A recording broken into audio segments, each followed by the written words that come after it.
Brooks and Warren's Understanding Poetry was first published in 1938. It is an important text associated with the new critical movement, which revolutionized the way poetry is taught and analyzed. The text emerged as a response to the prevailing tendencies of biographical, historical, and impressionistic criticism, advocating instead for a methodical focus on the poem itself as an autonomous object. By emphasizing close reading, formal analysis, and the organic unity of a poem, Warren sought to equip readers with the tools to engage deeply with the poetic text, fostering an appreciation of poetry as an art form that demands intellectual rigor and emotional sensitivity. The book's structure, organized thematically rather than chronologically,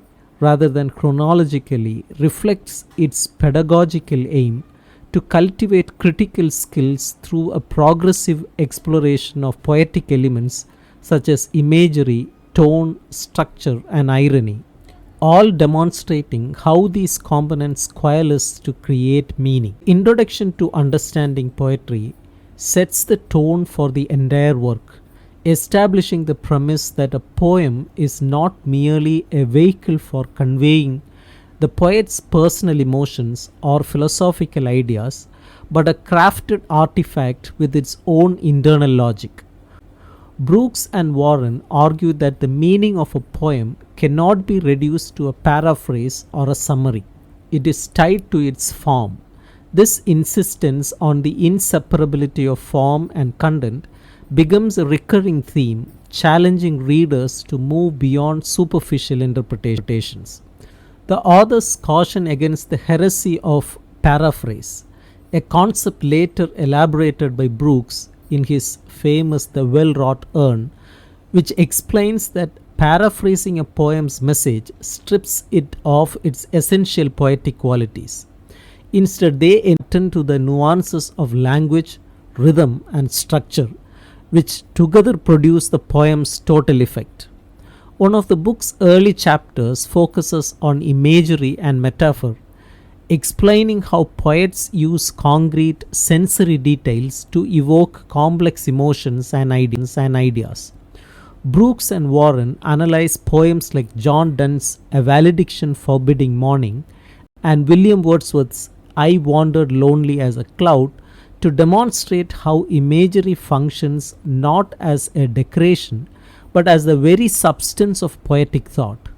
In this poem, the famous conceit of the compass becomes a vehicle for exploring the paradox of spiritual and physical union in separation, while Wordsworth's daffodils serve as a catalyst for meditation on memory and transcendence.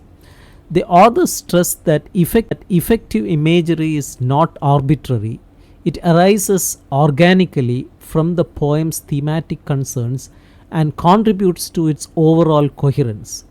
This attention to the functional role of poetic devices, that is, how they serve the poem's larger purpose, becomes a hallmark of their approach.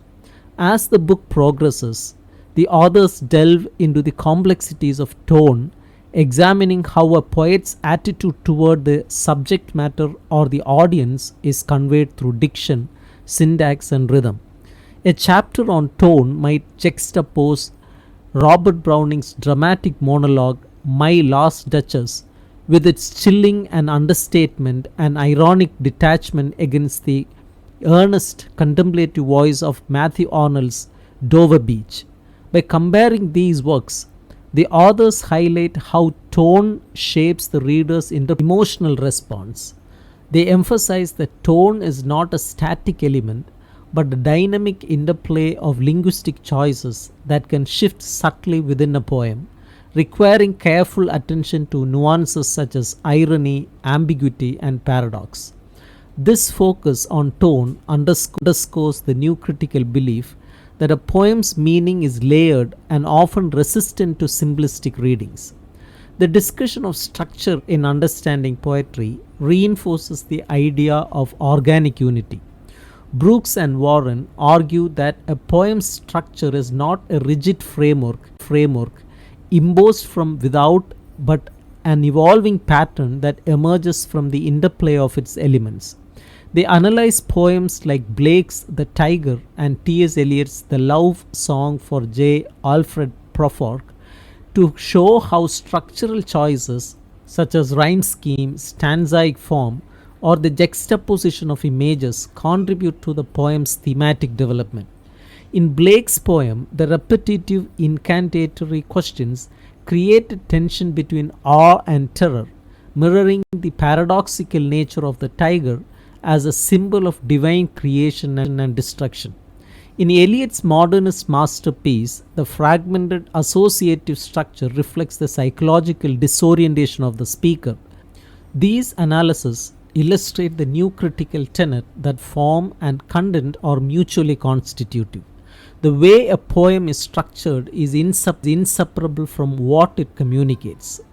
Irony and paradox receive particular attention in understanding poetry, as Brooks and Warren view these elements as central to the complexity of great poetry.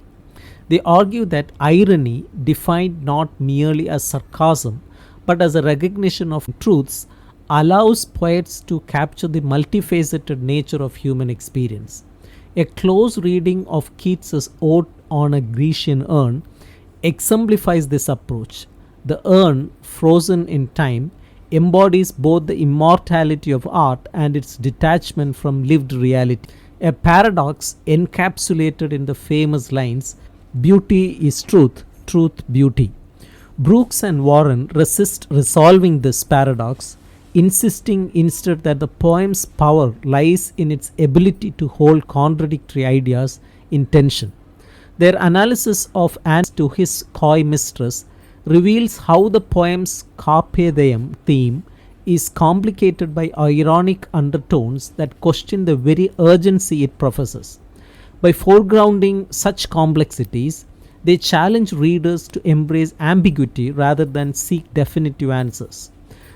The final chapters of the book broaden the scope to consider genres such as narrative and dramatic poetry, applying the same principles of close reading no longer more structurally ambitious works.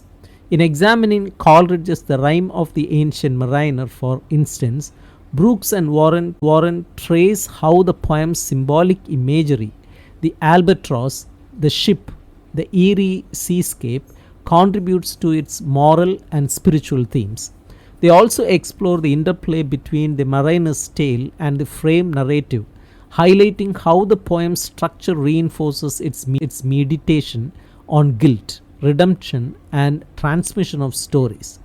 Their analysis of Browning's Childe Roland to the Dark Tower Came emphasizes the psychological dimensions of the quest narrative, arguing that the poem's ambiguous landscape reflects the protagonist's inner turmoil. These readings demonstrate the versatility of the new critical method, showing how it can be adapted to